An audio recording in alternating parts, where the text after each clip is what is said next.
অসাধারণ। এই গাছের ফাঁকা দিয়ে যে সূর্যের আলোটা প্রবেশ করেছে, বেশ ভালো লাগছে এটা। পাখির ডাক এই সাইডে মনে হয়। হ্যাঁ, কিছু পাখি আছে। আর এটা কি ডেওয়া গাছ? এত বড় ডেওয়া গাছ আমার লাইফে প্রথম আমি দেখলাম। এত বড় ডেওয়া গাছ, এইটাই হচ্ছে সেই ডেওয়া গাছটা। বিশাল বড় একটা গাছ। আর আমি অবশ্য নিচ দিয়ে এই যে এটা দেখাই, এই যে পাথরের মতো যে হয়েছে, এগুলো আসলে অনেক বছর পানিটা জমে থাকার কারণে হয়েছে। অলরেডি স্যার কিন্তু সামনে এসেছে অনেকটাই। আমরা এই ট্রেকিংটা একটু কষ্টই হলো, কারণ জিরিপথ ধরে আমাদের হাঁটতে হচ্ছে। আমাদের লোকজন সবাই পিছনে। পানিটা বেশ ভালো এবং ঠান্ডা, পানিটা খুবই ঠান্ডা। এখন একটু কষ্ট হলেও আমারই হাঁটতে হবে। আর এখানে শুনেছি মাছ আছে, এই পানিটাতে মাছ থাকবে। এই পাথরগুলো অনেক পুরাতন, তবে একটা জোকের ভয় আছে, আমি সেই ভয়ে আছি। আল্লাহ যদি জোক না ধরায় তাহলে খুশি হব।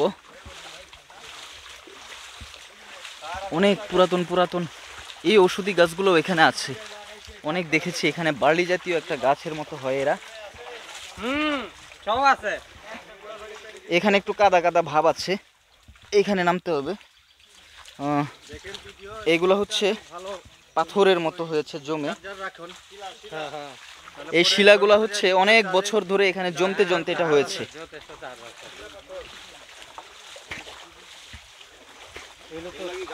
বেশ রোমাঞ্চকর একটা পরিবেশ। শিলা পাথর এগুলো অনেক বছর ধরে ধরে জমে এটা হয়েছে এখানে। পাথর এটা তৈরি হয়েছে, বুঝছেন?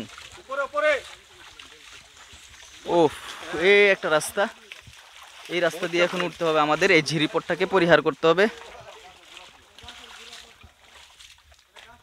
তো এখন এদিক থেকে উঠতে বেশ বেগ পেতে হবে। ইয়েস, অলরেডি সুজন স্যার উঠতেছে।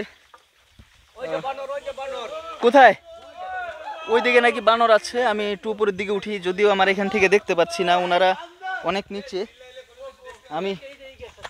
আমার আসলে এদিক থেকে উঠতে বেশ কষ্ট হচ্ছে।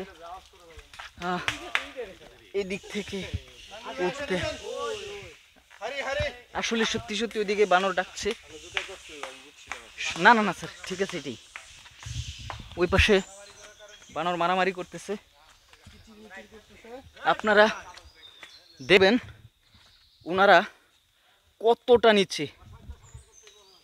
নিচে ওনারা। তা আমরা মোটামুটি উঠে চলে এসেছি। অনেক পুরাতন গাছ এখানে। এইটা কি গাছ বলতে পারি না, তবে অনেক বড় গাছ। স্যার, ওই তানবীর স্যারের কারণে লেট হচ্ছে। এটা লেট হবে, প্রায় 2 ঘন্টারটা হবে 4 ঘন্টা ট্রেকিং। সত্যি অসাধারণ একটি ট্রেকিং হচ্ছে।